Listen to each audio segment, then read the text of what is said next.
On today's episode of The Unwritten Rule, I'm going to preempt this show by saying we're recording on Sunday night. There's about 2 minutes left in the Lions-Rams game. So if there's any cut-in live reactions to what happens, it's a 1-point game. That's why. So we all have it on just because it's a big game on Super Wildcard Weekend. But anyway, plenty to dive into on The Unwritten Rule for your Monday. We have a lot of football to talk about. Kevin Peoples to LSU. We're going to talk about that situation. Got some recruiting stuff as well. Then we're going to do some men's basketball chat. Recap the South Carolina game. Mizzou dropping to 0-3 in conference play. So we'll recap that, kind of talk about, try to kind of hit on some new things, but just overall talk about what's still going wrong with Mizzou men's basketball. We'll briefly preview the Alabama game because we won't have a show before that. That's at 6 on Tuesday on SEC Network. And we have some Kobe Brown news. He's balling in the G League. So we'll touch on that. And then we'll do quick hits. We got Ken Sports Shorts, Dirty Bird, fraud rankings, and the ratios of the week. So great show. And it's all presented by Bet Online with the NFL playoffs in full swing and the NBA season also in full swing. Bet Online has you covered with all the up to second odds, news, and scores with additional odds, lines, trends, and info on both desktop and mobile. You can access the world's best wagering information at any time. So head to Bet Online today to get in on the action and see all of the updated odds. Remember to use our promo code BELIEVE to receive your 50% welcome bonus on your deposit, your first deposit. Bet Online, it's where the game starts. And before we start the Unwritten Rule, we're moving our Best Beats of the Week segment up to this portion of the show because we figured what better way to plug Bet Online immediately after we do the read and whatnot than just to say our Best Beats of the Week. So, Kenny, start with you. What is your Best Beat of the Week that you found on the great Bet Online? Well, if the Tigers do make a run in the SEC and SEC play and SEC tournament, really turn their season around, we'll get to that a little bit later. Probably won't happen, but we want Minnesota to win some games. So I got Minnesota +1 against Iowa on Monday. Well done. Peyton, Best Beat of the Week. Minnesota plays in a garbage arena. Oh, yeah. Sorry. The barn I hate the barn. crap. The barn's bad. Peyton and I were in the barn. Not good. No good. My Best Beat of the Week, I'm just going to pour it on in regards to Mizzou basketball. I'm going to bet on the Princeton Tigers, who, of course, became the second 15 seed in history to upend the Missouri Tigers in the NCAA tournament. 2 15 seeds have beaten Missouri in the NCAA tournament. 2 of them. Princeton, they're 18.5-point favorites over Dartmouth. Torvik has this in the 19-point range, so I feel good about Princeton here. Get it while you can, folks. Good bet.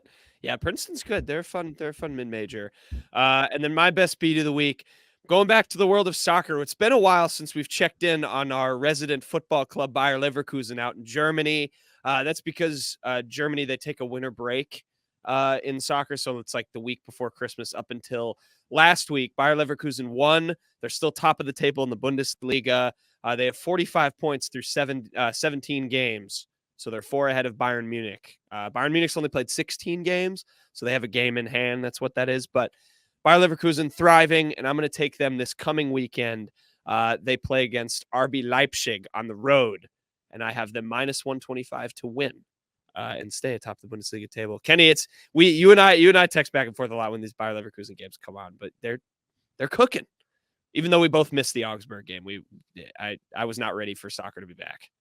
Second time these two are going to be playing each other this season. So, as you mentioned, Leverkusen hasn't lost a game this season. Beat Leipzig earlier in the year. Yeah. Now we're on the back end of the season, so they'll have played everyone once before the winter break, and now they'll play everyone again. We'll see. I can't overstate how crazy it would be if they win the title. I don't know how many of our fans would really understand how big that would be, but it's I'll explain when we get to May, and they do win. By the way, the Lions are taking a knee. They're about to 24-23. Congrats to them. What is it? First home playoff game in 30 years? They didn't cover. Yeah, speaking of Bet Online, we use those lines for Fantastic Four. They did not cover. But anyway, thank you to Bet Online for being the sponsor of this show. Congrats to the Lions. And with that, the Unwritten Rule starts right now. Marcel, where are you going with that disc? You are not putting that on again. Marcel, okay, if you press that button, you are in very, very big trouble. Attention. Everybody stop what you're doing. It's time for The Unwritten Rule, a Mizzou sports podcast brought to you by the Believe Network, alongside Peyton Haverman and Kenny Van Doren. Here is your host, Jack Knowlton.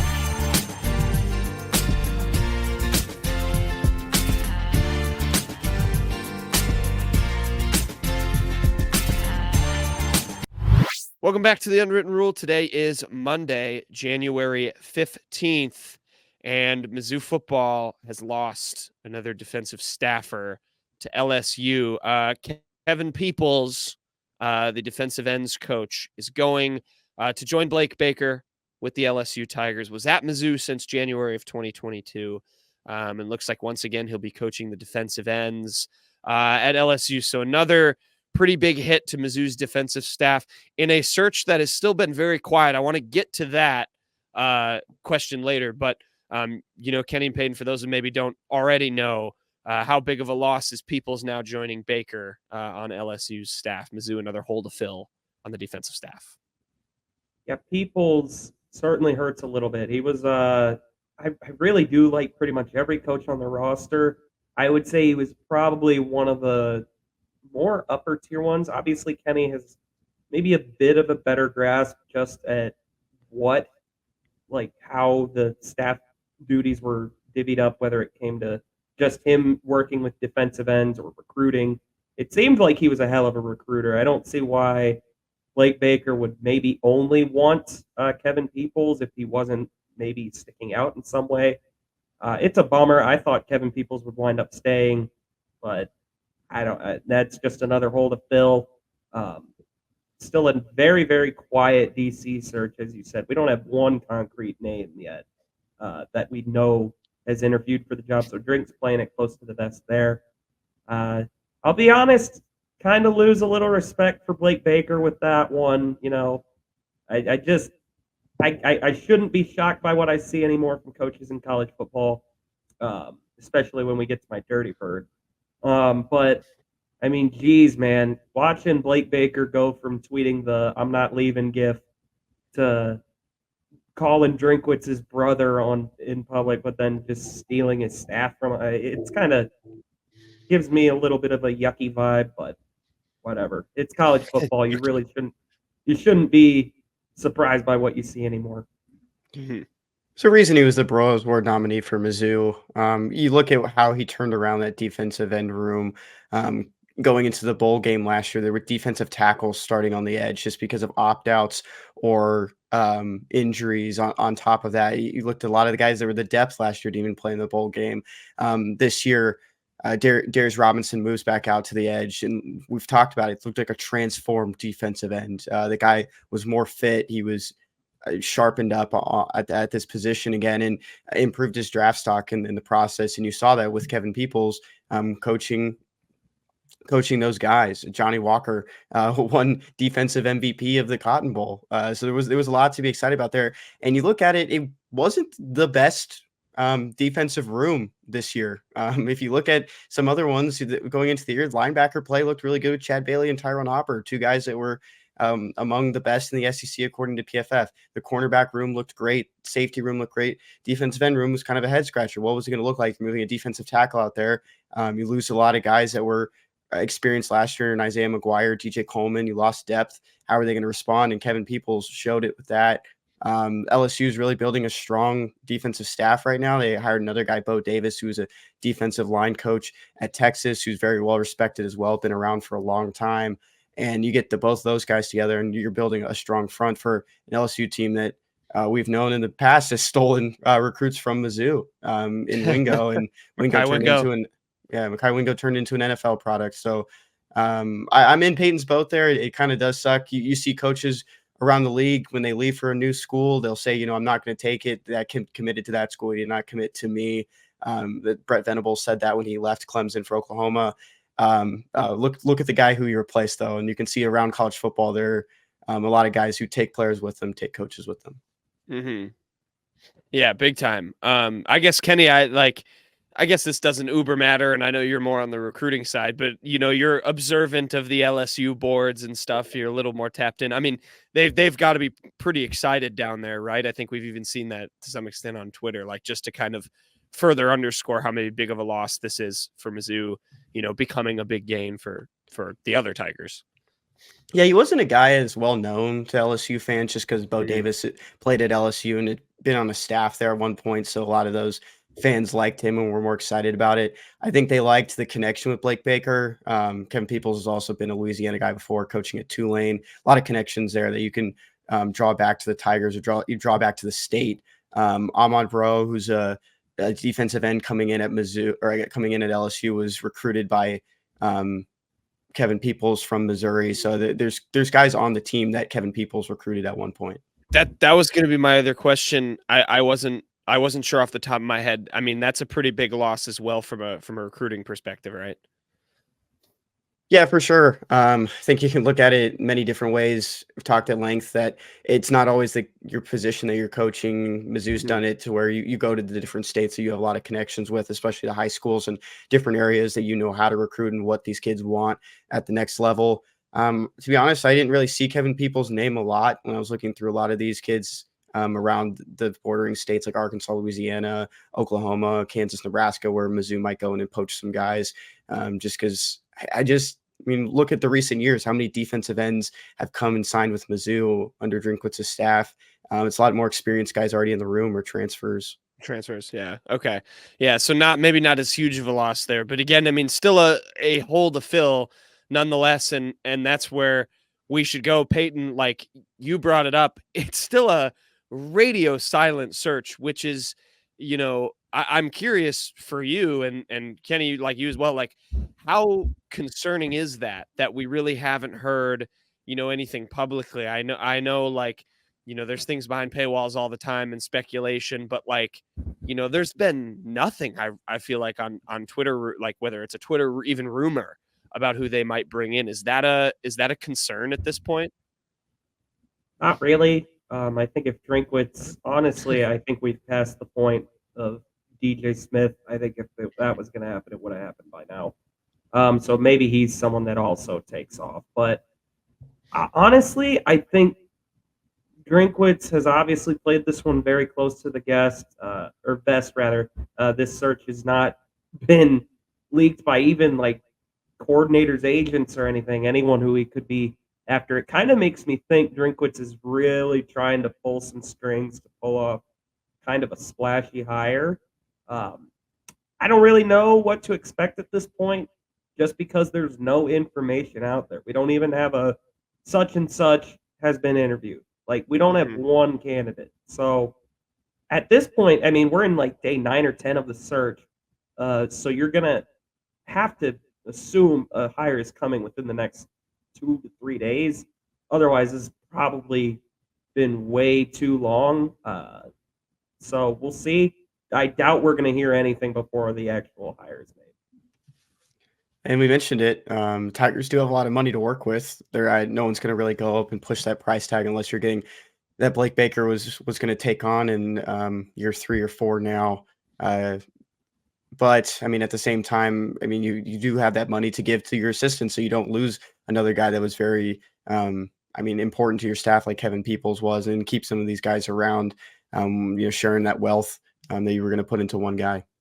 Yeah, I agree. I mean, again, I think that's an important thing to underscore is the money again.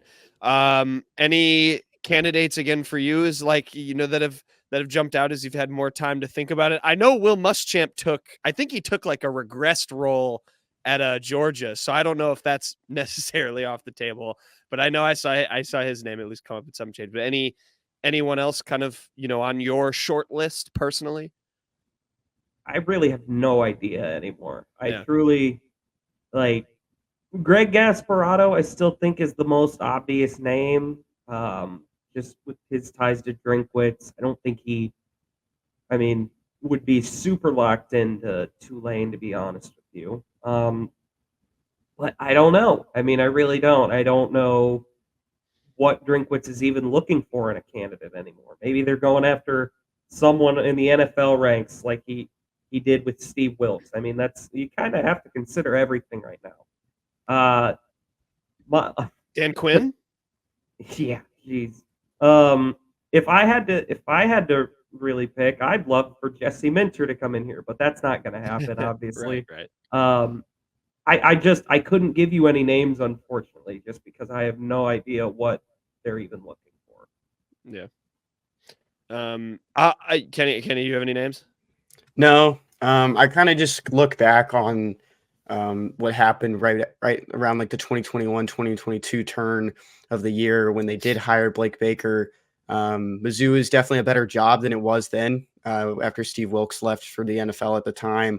And you look at it like, then they hired a guy that was a linebackers coach and then just promoted him, who was a linebackers coach, hired him as a safeties coach, and you just promoted him to the DC. Now you have the opportunity to go out and get someone good. And I'm saying Blake Baker wasn't a good coach, but he wasn't at the status he is now. And so the program isn't at the status it is now. So you can't even really compare and look back on what it was 3 years ago. Yeah, I think the promoting from within is a very real thing. I think to summarize what you guys are both saying, it seems like we would have had that happen already if that's what Drinkwitz wanted to do. And Kenny, with what you just said, they can go out and maybe make that splashy hire, like Peyton also alluded to. Maybe that's what Drinkwitz is doing, is keeping the cards close to the vest. We'll see. I'll throw a name out there for shits and giggles because I don't think I have yet. And just because at the time we were thinking maybe it would be DJ Smith. I'm not super well versed in the coaching world. I am familiar with Mr. Jim Leonard's game when he was at Wisconsin for a while. He's an analyst at Illinois now. I don't know if he wants to take a job that big. He left Wisconsin after being their interim head coach for like a very short time. But he is a good defensive mind. I mean, he had those teams near the top. I think one year they were kind of overshadowed by Georgia, but they were like second in the nation in like defensive scoring or whatever. So, I'll throw that one out just because it's somebody I'm familiar with, but we really don't know. Drinkwitz, again, keeping his cards kind of close.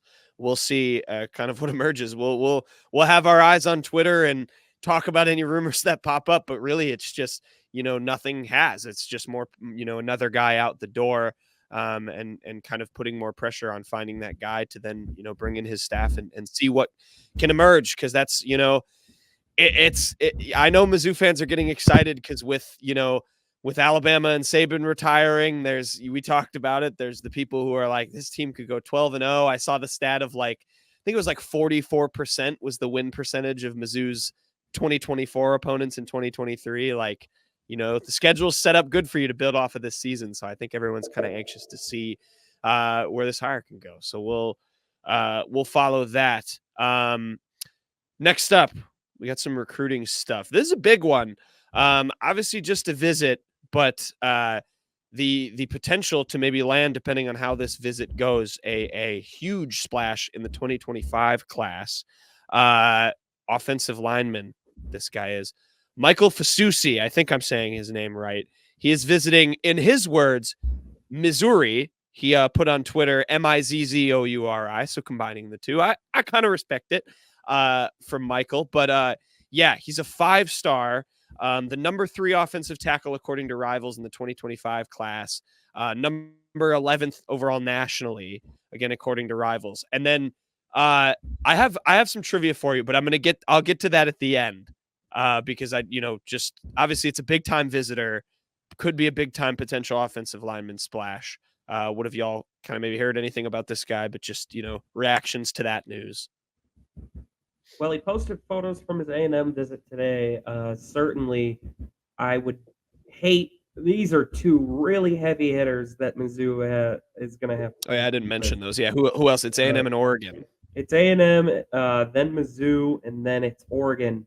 Good God, those are just some NIL titans that you're going up against, really. So it's going to be kind of a tough one to pull off, I think. But hey, man, I'm through with doubting Drinkwitz can pull anything off in the recruiting world. He seemingly, I guess that's someone who we didn't kind of mention with Kevin Peoples.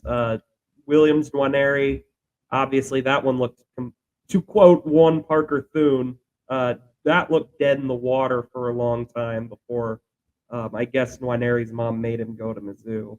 And then, of course, Luther Burden. So, I mean, anytime I see like a 5-star visiting Mizzou, I'm naturally always like, okay, good luck. Drinkwitz has done it twice.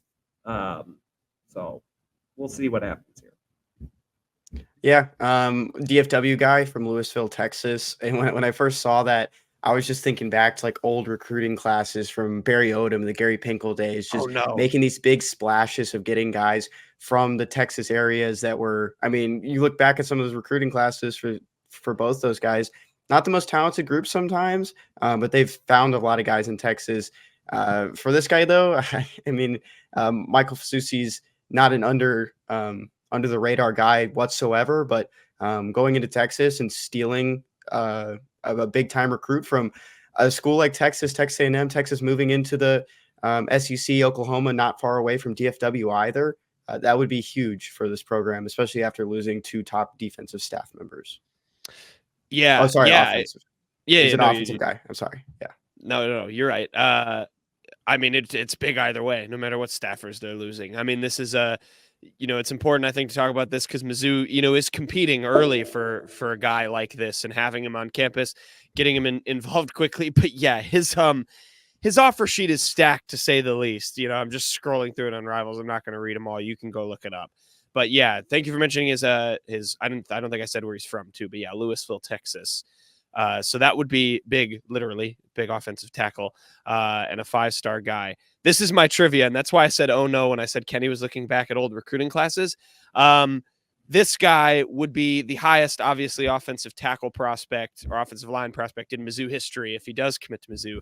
My question for you guys is, can you name who currently holds that honor? Might be a deep cut, but give it a go. I assume that doesn't include transfers. No, just recruiting. I just looked at 24/7's top 10 recruits. Is deep cut so someone we don't like now? If you're no, you might not know who he is, but I just thought I'd Paul Adams or something like that. No. Is it Max Copeland? No. No, I don't know. Not according to 24/7 at least. It is this guy Kyle Riggs. He was a 4-star recruit in the class of 2004. He's number 10 all time among Mizzou recruits. Hey, maybe some of the old heads will know that name. I don't know if he ever played, but there you go. So never heard that name.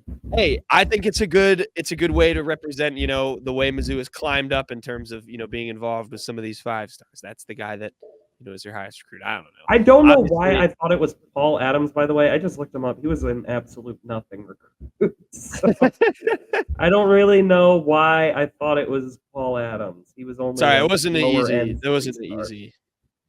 Wasn't an easy question. But yeah, Kyle Riggs. So he would certainly trump that. He would be probably top 5 in Mizzou history in general, depending on how he continues to climb his national ranks. But yeah, Michael Fasusi, keep an eye on him out of Louisville, Texas. We'll see how he likes his visit. Let's segue now. Men's basketball. Mizzou lost again. South Carolina.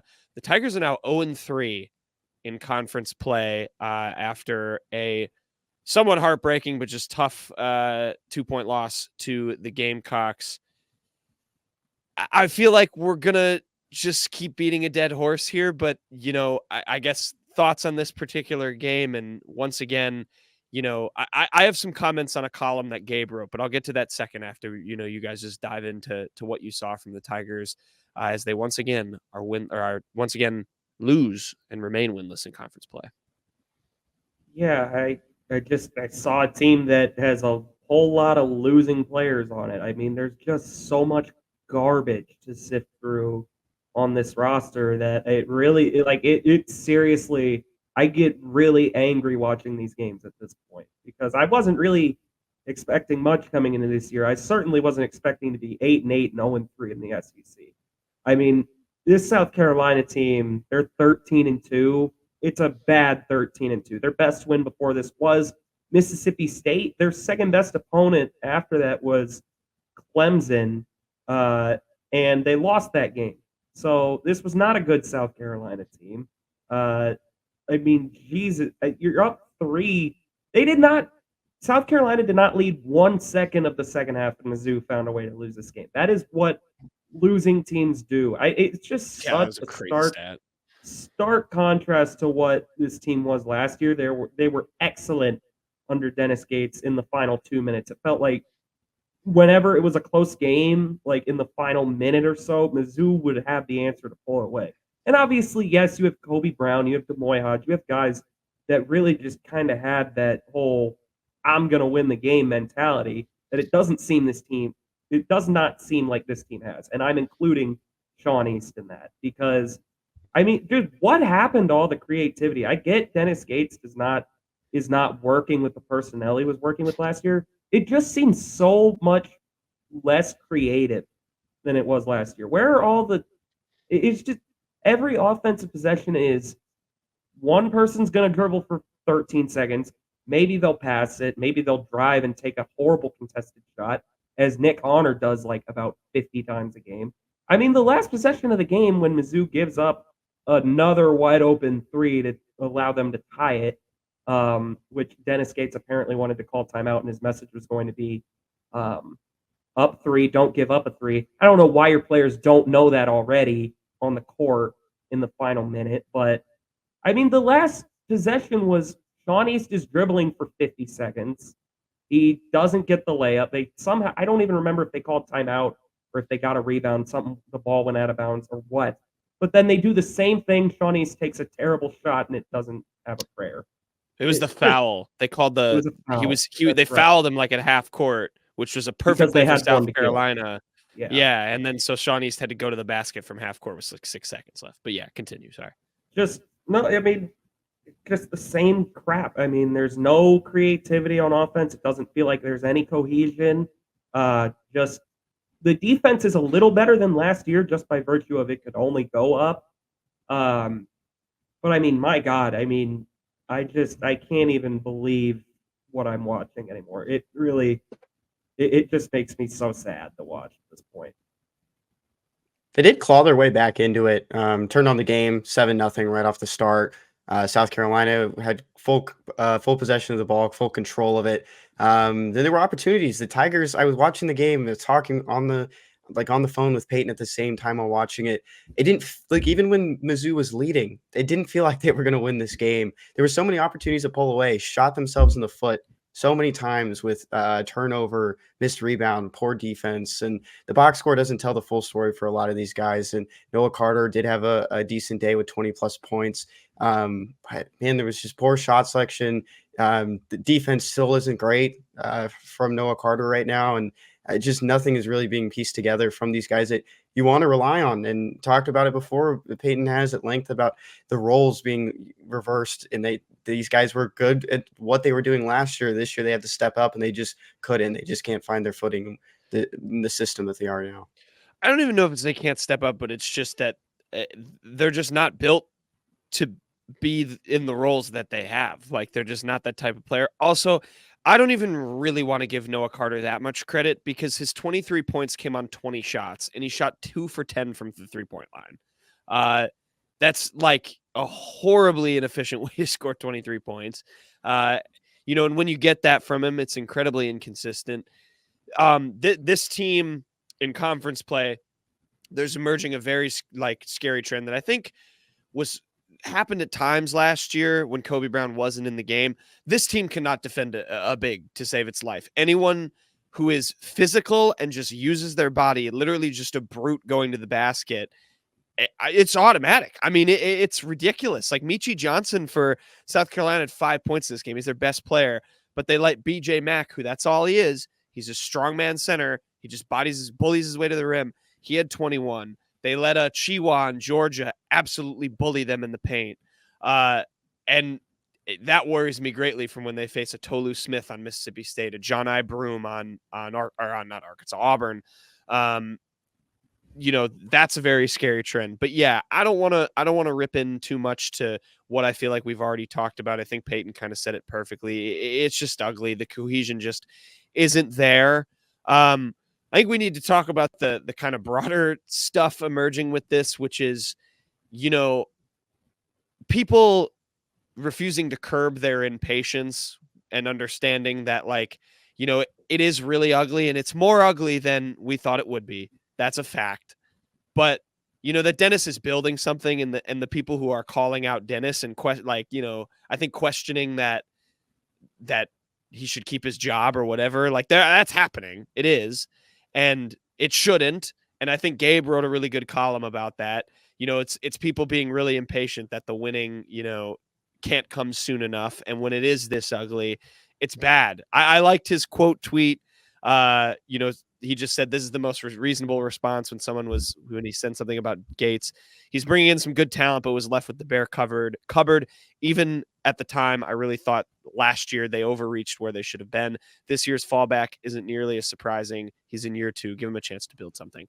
I just want y'all's thoughts on kind of that discourse and where that's kind of like coming from, because it is hard to watch, but it's some of the stuff I'm seeing about the future of Dennis Gates is ridiculous to me. Yeah, I still have zero doubt in my mind about the long-term vision. You don't get recruiting classes like Dennis Gates is getting right now and stay bad. That is just like impossible to do. And I think we will see even better than last year, because last year Kobe Brown is obviously fantastic. Moy Hodge was a great player that fit the system. Really good culture on the team last year. They still did not have like supreme athletes like I think Dennis Gates is going to have here soon. And I think that will lead to improvements on both sides of the ball, particularly on defense. I think their scheme is built for athletes that they don't have right now. All of that said, I still do think there are valid criticisms to draw. For one, I think when you don't have the dogs, you can't run the same system. Like, I think it's a little bit too stubborn. And I don't really know why they don't make some adjustments, really. And maybe it's just because this roster is not good and there's just no adjustments really to be made. So why not just keep it what it is for whoever will be back next year? But like that one person said that you quoted, I mean, he inherited a mess. I mean, that team in Konzo's last year was absolutely brutal. And even last year, I mean, they way more than overachieved. I mean, there was even an element of luck to it. I mean, they did great things, and I would not change anything about that season really for the world. But I mean, you dig deeper on the metrics. There were some bad things in there. And so maybe this is just regression back to the mean a bit. I still think a lot of it is somewhat on Dennis. I mean, he whiffed in the portal a few times, and I think you're seeing what happens when you have a few too many secondary targets on your team. I don't think even in a transition year you should be this bad. That said, firing Dennis Gates would be quite possibly the stupidest thing I've ever seen a school do. That should not even be a conversation for at least like you should. He has built up 2 to 3 years at minimum to get to really put his system in place. I think I would almost argue more with the way he's recruited. Yeah, I mean, we saw what he can be last year. I think it would. Well, this isn't Al Davis University. You don't fire a coach because he had what has been 16 bad games. Yes, it's really, really bad. I would even argue there's not really an excuse to be this bad, but that's it. Firing Dennis Gates would be the most insane, knee-jerk, asinine thing I've ever seen a school do. Fans are spoiled. They definitely are from the first year. Even the transfers that came in that year weren't the top guys in the transfer portal according to rankings, and how that season ended. Like that guy said, like Gabe DeArmond wrote, exceeded expectations in year 1, blew them out of the water, and really set the standard high for this program. But look past the year before that. What did Konzo Martin accomplish? What did Kim Anderson accomplish? I mean, there's these coaches before him didn't have these classes coming in. Yeah, sure. The one of the best Mizzou basketball recruit of all time came under Konzo's system. But how much did MPJ play, and why was MPJ here? That's another thing you kind of think about. It's just he wasn't the best recruiter. Konzo Martin wasn't. You haven't seen a recruiter like Dennis Gates at Mizzou in recent memory. And so there's a lot to look forward to in the next couple of years. And this happens all the time in college basketball. especially for a non-blue blood school like Mizzou in a Power Five, in a Power Five conference. I haven't seen anyone saying fire Dennis. I don't know where that's coming from. I read tweets, I read social media posts. I can understand the anger, frustrations about it, just how big of a regression this is. At the same time, there's just a lot to be excited about if you're following this program. Yeah, I'll give credit. Like most of the people who replied to the Gabe tweet were fairly reasonable. But I know some people, just go to the extremes and they don't, they sometimes don't think about the future. But, I think it's tough when it is not, even come close to the expectations, lowish expectations that we thought we had for this year. But yeah, I think you both made some good points. It's, and we'll just keep going. I think there is some valid criticism to be made too. I know people were kind of questioning the minutes for some of these younger guys who are here now and kind of maybe wanted to see more of that, which I go back to Gabe's point about that, where he's like, you're not going to do that when you have like guys like Sean Easton, Nick Honor. So that's a tough kind of beat too, where, people are like, well, what are we going to get right now? Are we going to get the young guys getting minutes for the build the future, or are we, going to get the kind of same thing we've seen? It's tricky. That it has been a very consistent thing I've seen on social media, and I do think that's ridiculous as well. There's not a coach in the country you're going to find that's just going to say, well, this year is falling beneath expectations. Let me just play all the young guys. No coach in the country does that. They may do it in the final few games just because, Nick Honor isn't coming back. Noah Carter isn't coming back. I believe both are out of eligibility. So maybe it's like, well, screw it. Let's just see Jordan Butler, Trent Pierce, and Ant Robinson play 20 minutes.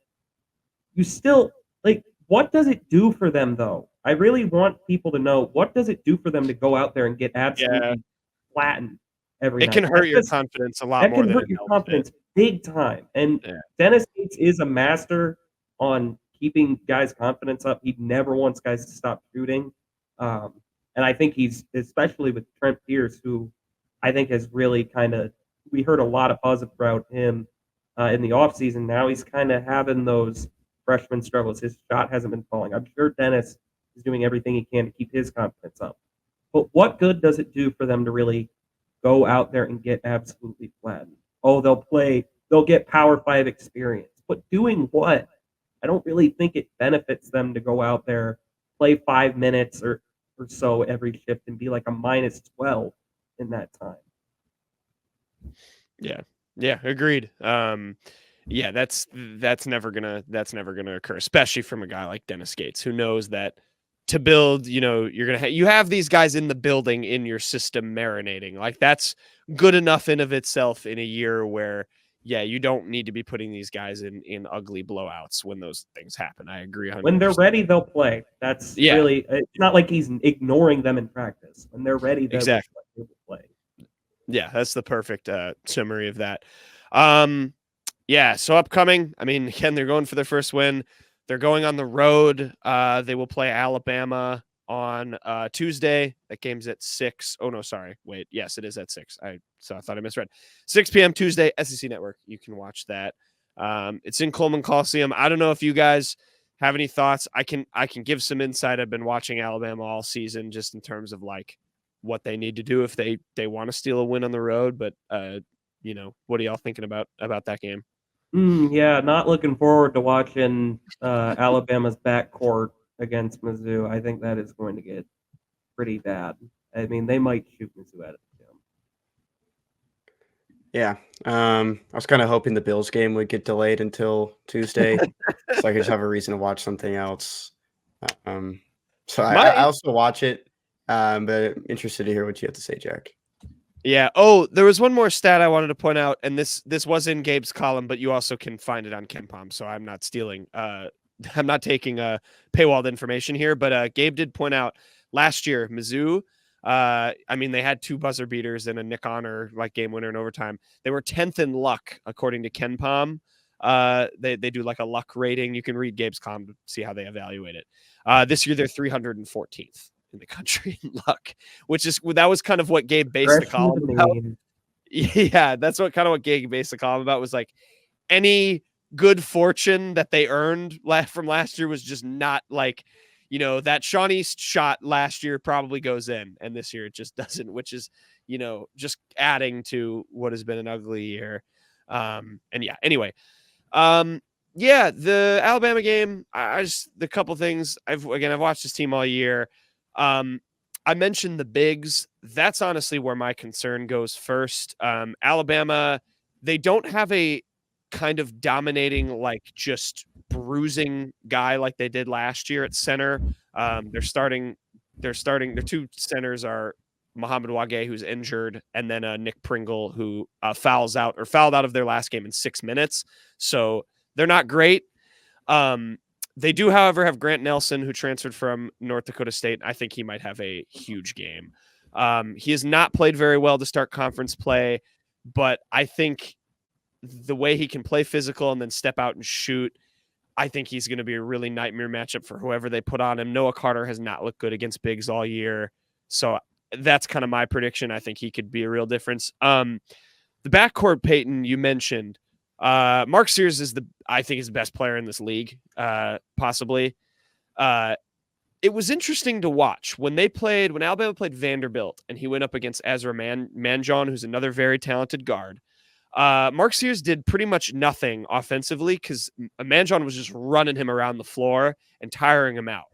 And just to, I'm kind of theorizing, could Sean East maybe do the same thing, tire him out and make him play really hard on defense? That kind of limits how much of a weapon he is as a scorer. That worked for Vanderbilt until Manjon got hurt, and then Mark Sears went off. But no team has been able to hold him back. I don't think Mizzou's going to be the first. So we'll see how that goes. But yeah, I think it's going to be like Noah Carter's going to need to have a huge game. You're going to have to tire out Sears. They also have a sixth man. Their sixth man is a senior guard. His name is Latrell Wrightsell Jr. He scored 17 off the bench for them last game against Mississippi State. He's really good. I think he's better than any of Missouri's reserves. So. I countered that sixth man with Jesus Carolero. All right. Yeah. Who had a nice pass. That was a good pass to Sean East. He flicked it behind him. That was good. But yeah, I mean, Alabama just has guard wise, they might be one of the deepest backcourts in the country. And they're experienced, and yeah, so we'll see. Because even if Sean East tires out Mark Sears, they have Aaron Estrada, who can get damn near a triple-double every game. So might be a little bit ugly. There has been some questions about the atmosphere in Coleman Coliseum this year, though. So it might not be the most difficult home environment to play in. They might see, fans might see 8-8 Mizzou. I don't need to show up for that. They might look ahead. So they're going to the candlelight vigil at Nick Saban's statue outside of Bryant Denny. They got to bring oatmeal cream pies. Right, and Coke. Yeah, that was ridiculous. But yeah, there's a little glimpse into Alabama. I don't think it's going to go very well, but we'll see. Last thing on men's basketball. Let's end on a positive note, boys. Kobe Brown, looking back at last year's team, he popped off. He's got the NBA G League tweeting about him for the Ontario Clippers. Triple-double, 19 points, 13 rebounds, and 10 assists. Give it up for Big Kobe. How about it? What a performance. I miss you so much, Kobe Brown. I miss you so much. I still love how there's an NBA G League account and they make graphics. I still I remember there's a jersey swap recently, and I don't know. Really? I just think it's funny it's funny they go into detail. Also, shout out Isaiah Mosley. He had a crazy good dunk against, I don't even remember who they were playing, but for the Wisconsin Herd. Yeah, love Mosley for my Herd. We have the Kenny bet. If the Bucks win the finals, he's buying me a Mosley jersey. So hopefully he can stick to that. Glad you remember that, because I don't. I will. I said it. Good luck finding one of those. When I get, I said I would customize it. He said if he couldn't find the Herd, he would just custom make a Bucks one with Mosley, which would be kind of funny. I think I'd probably walk around wearing that, and people would just be like, "Is that your last name?" I'd be like, "No, it's the name of a guy on the G League team." Deep cut. But yeah, we'll see from Mizzou against Bama. But shout out to Kobe. Maybe I don't know, NBA players should have 1 game of eligibility, and then at any point, the college can just be allowed to say, we're bringing this alum back for this game. And then Mizzou can, pick when they use it. But I anyway. would probably bring back Michael Porter Jr. Yeah, that's a good question. He doesn't pass the rock, though. All time? Can we have Nobody Devin else on this Booker? team swings the rock, so forget it. Let's just let Michael Porter Jr. You guys remember dunk Caleb on it. Brown? Yeah, he Yes. does. Yeah, he's I don't know hurt. if you know ain't he? this. He still goes here. Believe Yeah. it or not. I haven't seen him on the bench at all, though. I know he's out for the season, but does he not hang out with the team? Yeah. I don't know. I don't know. That's like what Sean Gordon did for his redshirt year. He would like sit on the bench, but it was COVID, so it was like he was on the baseline. He would just sit in a chair. It was very funny. Kenny and I were at his first game. They said his name in pregame Huge. intros. We were like, who the Huge. actual hell is that? Oh, yeah. At least it's not that year. All right, with that, we'll segue and close out the show with quick hits.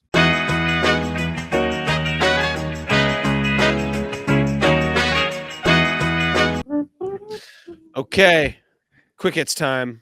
That's the new Ken Sports Shorts jingle. Peyton, do that again. I was doing the quick Ken hits. Sports Shorts. oh yeah, the Yeah. I modeled that out of After I Think You Should Leave. Shout out Tim Robinson. Ken Sports Shorts. Ken Sports Shorts this week is going to be about Kevin Peoples. I have a question and then a small bonus after. I'm going to start with Kevin Peoples. I think Peyton's done some research about him. Trying to figure out his connection to a bird in, I guess it was last week now. But he's coached at a lot of places in his career. Peyton did mention that he was at Carroll College, and that's where he spent 2 seasons right after his career ended. Where did he spend the 1995 season as a coach? And I will let you ask me 5 questions. And the reason that's how hard the it is. the reason I'm giving it to you. Okay, I'll let you know. He was defensive lines and special teams at this school. You know this school, and it's a hard one, but you get 5 questions to ask me. Lane. There is a relation to an SEC legend, and that's why I want you guys to guess it. So first question goes to Peyton. Okay, so where did he coach in 1995? I know he was at Indiana and Tulane. That's just because I looked up his bio before. Yeah, I knew those two, obviously. First question, Peyton, go. Is this Division One? Nope. Oh, that's a good question. Yeah, I There's figured. an SEC legend from there. Yep. Okay. So it's not Division One.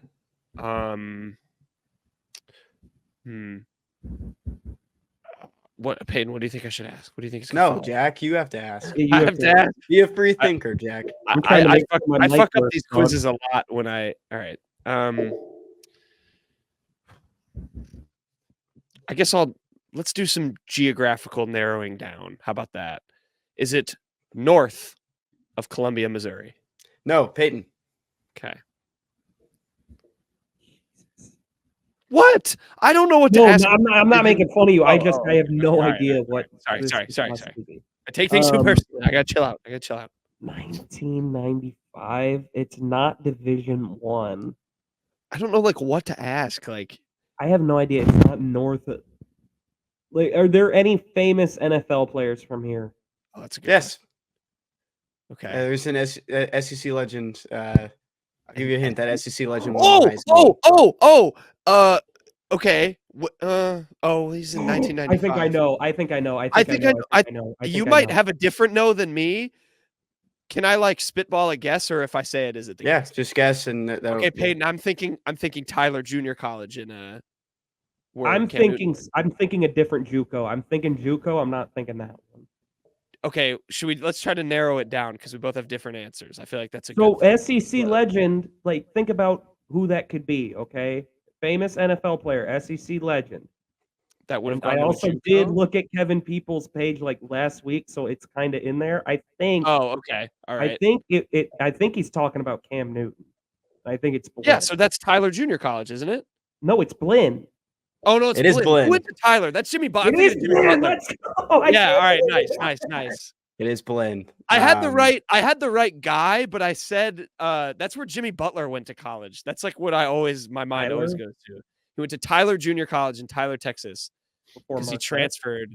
Yeah, before Marquette. Which Did not I don't know know why that. I had Jimmy Butler on the mind, but yes, I was thinking Cam Newton. Nice work, Peyton.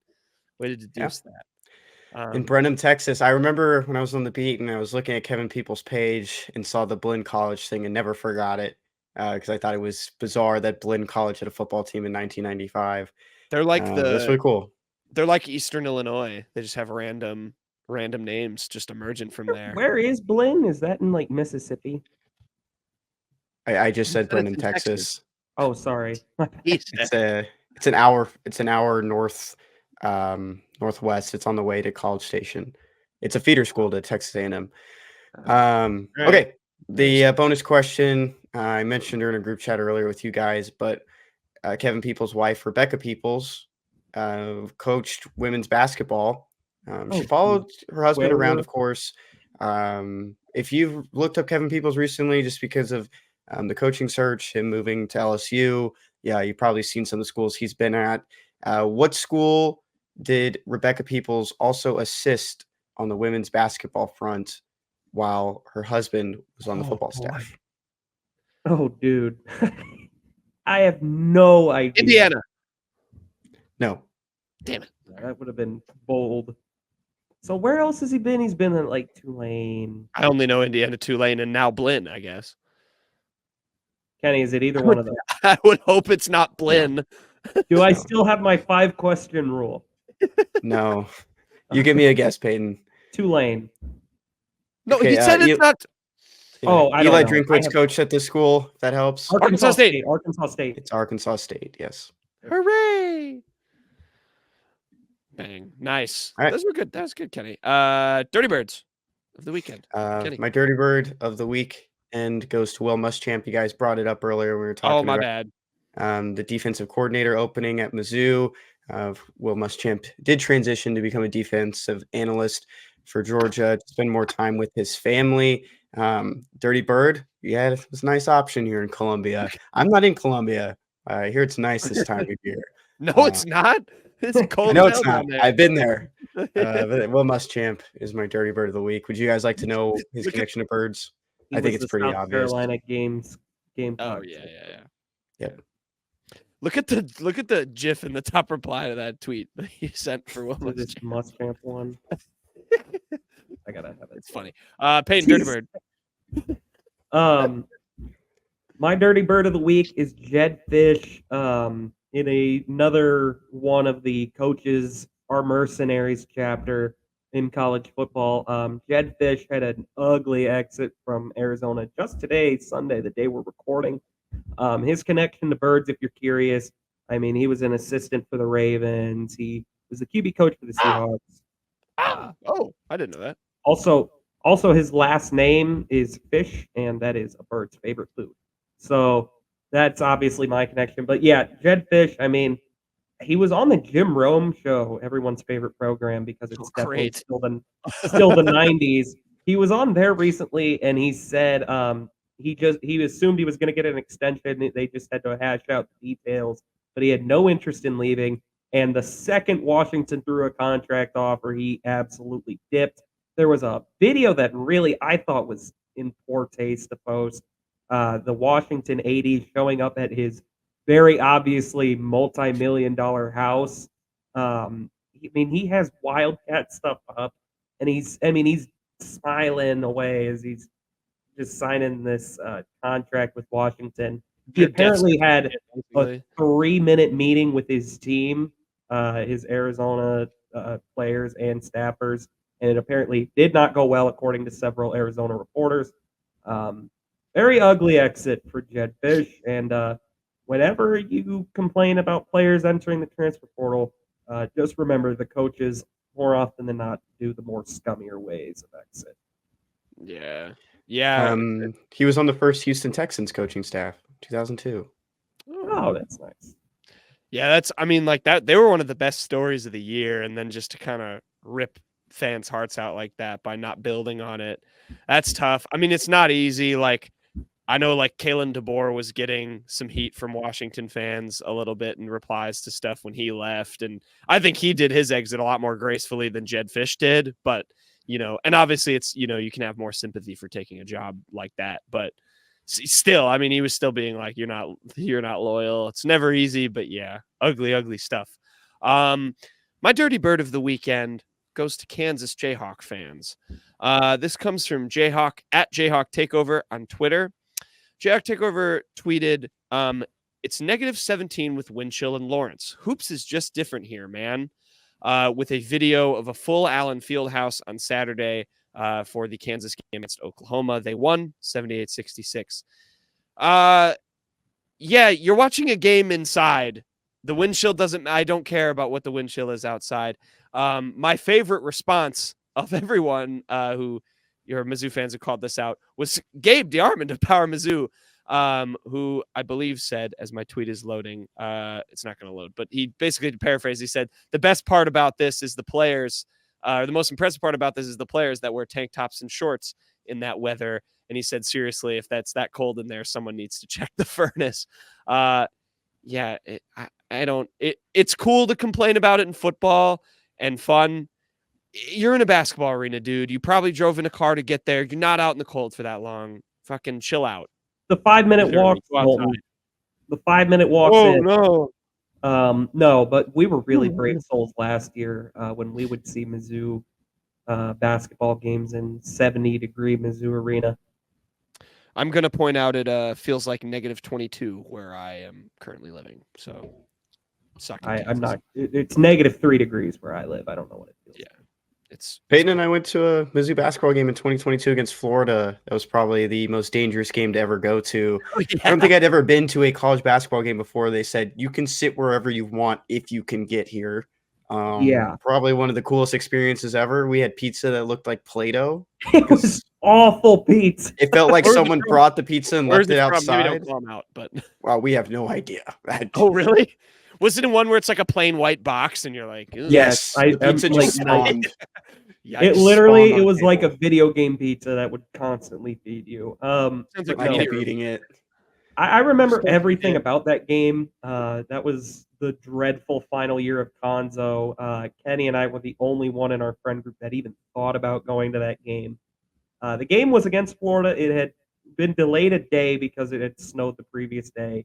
The roads were still not good. I remember on our way out, I almost slammed into the back of another car.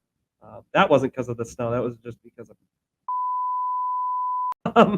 But no, yeah, it was so empty, and we heckled Colin Castleton the whole time. And some guy cost Mizzou the game because he yelled at Boogie Coleman while he was shooting free throws. Hate that guy. Jayhawk Takeover replied saying, some people below acting like it's nothing to be out and about today, parking and walking. LMAO, it hurts just to open the door. Almost got ratioed. 33 likes, 28 replies. Chivalry is dead. That's all I took from that last sentence. Hurts to open the door. Yeah, you're not going to hold it for other people? Yeah, insane behavior. I don't know. Next segment. It's a big one. It's a big one this week. Uh-oh. Hey, what time is it? What time is it, Kenny? What time is it? What time is it, Kenny? Gotta take a call. Oh, he's on the phone. They let me know. It's from 4 o'clock. We're going down to NRG Stadium. We're the Cleveland Frauds. Cleveland! DJ Stroud, the Houston Texans. Imagine taking the Browns in this game. Fraud alert appearances. Fraud alert, major fraud alert, major fraud. Texans blown them out 45-14. Congratulations, Kenny. Let me be the first to wish Kenny congratulations to his Houston Texans. Good job. Well, we're not done there yet. Joe Fratto, this might be the end. Might be over for 38-year-old Joe Fratto. 307 yards with 2 picks in this game. Both picks were returned Damar for Hamlin, touchdowns. comeback player of the year, locked up. Locked it in. Saw that one guy that spun around. He went on Joe Flacco's face. He did a spin-a-loony. Courtesy of 5 times. Old man fraud. 5 times. Falling asleep on the sideline. Houston resident Booker T. Sat next to him once. Desmond Spinaroonie King. Coming in at number 3 in the fraud rankings, and this one's easy. The lefty fraud. Fraudagailoa. Oh, it might be over for this guy. It's a sad Tua- day. That's the worst non-members. 50-yard touchdown pass ever, because I think it might be. Yeah, shout out to all you Mizzou fans who are at the game. Fraud You the braced the Dolphins. Colts. Brr. You and Taylor Swift. There weren't any Kansas fans there, though. 'cause it was Mike McDaniel wearing a shirt that says, I wish it were frauder. Taylor Swift said, the fraud's gonna fraud. On swag, I'm frauding. Swag frauding. We're staying at number 2 in Kansas City. The Dolphins. Biggest frauds of the season. We all know it. The Miami Dolphins, fraud fins, losing 26-7 in the wild card round. I have a stat for you. A fraud stat, if you will. The worst team in the NFL in terms of point differential in games against playoff teams, the Washington Commanders. You know who is second worst with negative 111 points? Fraud Amy? Fraud Amy, Fraud McDaniel Oh, the on fraud. hard rocks. What's the Number one. Bring it in. And we're throwing this one to Jack. Who is it? Number 1 on the fraud rankings. They proved my best beat is reading the right. How about them cow frauds? Hold up, Music ran out. weed and frauds. Losing to the Packers, letting my bet hit, and then some. And unfortunately for Peyton Haverman, the Packers have found another great elite quarterback, I Jordan didn't Love. see this game. I called him Jordan Dud earlier. I apologize, Jordan Love. Cow frauds, number 1 on the fraud rankings. Might be our worst timing there on the music, but that's all right. It's all right. We're working on it. We had a fraud stat, that's why. Yeah, you had to read your stat. Ratios of the week. Kenny, what you got? All right. Sticking in the college football world, McNeil, a Browns fan on X, posted Browns fans taking over in Houston at a Browns tailgate. There were 5% of fans in an NRG that were Browns fans at this game, but there were a lot at this tailgate. It might have been all of the Browns fans at one tailgate outside the Astrodome. For some reason, a Dynamo fan, which is the soccer team, the MLS team in Houston, quote tweeted McNeil. And just for those who don't know, McNeil has 571.7 thousand followers on this app, and said, traveling fans show up, take up 5% of stadium capacity, LOL. Take these dumb asses off of social media, LMAO. 50 likes to McNeil's 2.8 thousand likes. McNeil replied, soccer fan, huh? How many of these you got? And it's the Columbus Crew with 3 MLS Cups. It's Bart Simpson wearing some Columbus Crew merch. 554 likes. If you're bragging about MLS stuff, man, at a football This is all tailgate, just sad. this is just sad, especially all after just the sad. outcome of this I game. don't think I've ever been more depressed by a sequence in ratio of the week tweets. This is really terrible stuff I'm looking at. Yeah, I do like the Bart Simpson edit though. I kind of wanted to make one of like Mizzou, like him in Mizzou gear with like the Cotton Bowl trophy or something. I think They that'd be have kind like of sick. 3 of them. So maybe, yeah. Well, you can find some other trophies. They've won other bowl games. We also had a community note this week. This one was kind of funny, but yeah. Anyway, MLS things is bad. So this comes from a guy, David Hookstead, on Twitter, who was, I think, responding to somebody. The initial tweet I can't see because it's just a screenshot of the community note. But it was in response to the Bills-Steelers game that was supposed to be played on Sunday getting moved to Monday because of all the crazy weather with the snow and the sleet. Everyone saw the video of it. There were, a lot of jokes made, like, this is America. We should be playing these games. You robbed us of a snow game, whatever. Whatever you think of the game being canceled, David decided to say, he asked here, he said, did we cancel D-Day because of a little rough weather? No, play the damn game.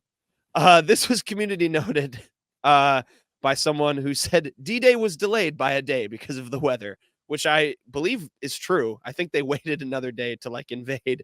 So David's point thoroughly refuted. A guy named Ryan posted that and said, "This is my favorite community note ever." That's where I got Ryan from. But yeah, still should have played the game. Still should play the game. I'm just gonna say it. No, I want to see it. No, they shouldn't have. you can't play They the shouldn't game have. when there's no opposing team at the stadium. Yeah, that would have been not good. But yeah, we'll see how it is on Monday. I know there were that was like to bring it back to Missouri. I know there were people making jokes of they should have put the Chiefs game in the old Edward Jones Dome because it was going to be really cold. Which I wonder what the reaction of that would have been. That stadium is so bad, So man. bad. They need to blow it up. Please tear that stadium down. I think a lot of people might have liked it that Mizzou played there. Yeah. But with no affiliation to the Rams or St. Louis in my childhood, I thought that was a waste of time. That place, I've been there for an XFL game. It shouldn't be there anymore. I'm sorry. Can you even like imagine it. too? Like Mizzou's one thing, but the Chiefs, like that's a 4-hour drive, and it's like one not affiliated with the team anymore, but also affiliated with the other state team it used to be. Like that wouldn't have gone over well. Okay, I noticed this because someone tweeted a photo of it. When Mizzou went to play there, it was this past season, 2023, obviously. I went to a WWE thing there in 2022, and they had a poster up for it. I remember on the stairwell. This was 18 months later. Someone took a photo of it. That poster was still there. They have it. They couldn't be bothered to blow that stadium up. What are you doing there? I'm glad you brought that up. When I went to the Bally Midwest headquarters during homecoming, when I was about to leave, there were still advertisements up around the stadium and around Busch For that game that Oh, happened boy. a month before. Dude, So, that I have is- one more thing to throw in there about the snow. I don't know if you guys saw this, but at the Bills Stadium, they were paying fans $20 an hour to shovel snow. Yes, I That did was see. really Sorry. cool. Yeah, because people were like sliding down the tarp and stuff, like shirtless. Yeah. Would you guys have done that? Not Yes, the sweaty yes. part, but Oh, Yeah, yes. Oh my I God, would have yes. too. 100%. I would Oh, have yeah. absolutely done Just it. even the That's a- experience. You didn't have to pay me. I would have done that. That would have Oh awesome. yeah. Hey, I If don't they know would about have said that, but no, if they would have said volunteers, I'd have been like, yes, I would have taken videos, photos. That's sick. That's Mhm. that's football guy thing. Totally. fair. But I don't think I would have volunteered for that. But $20 an hour, I'll be there for like ages. I would have done that. I'll bundle up, dog.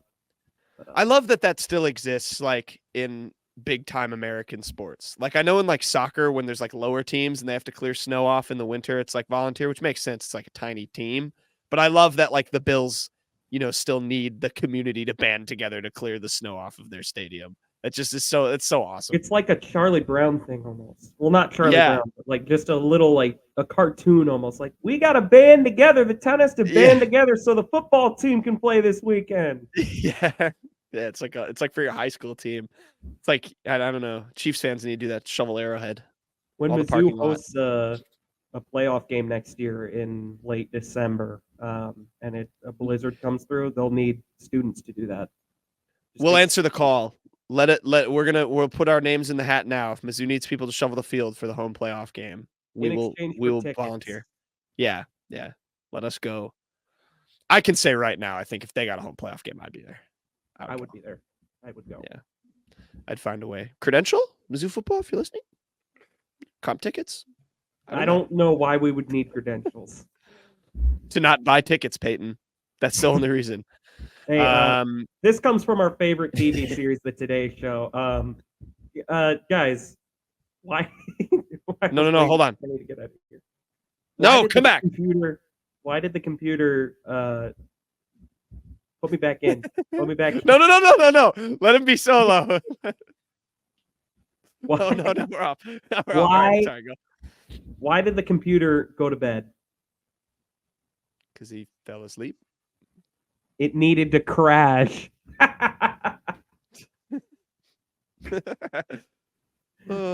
Al Roker was in his duffel bag when he made. No, I like no cap, and he's the main bird. That's gonna be my de facto like. Just gonna play that instead.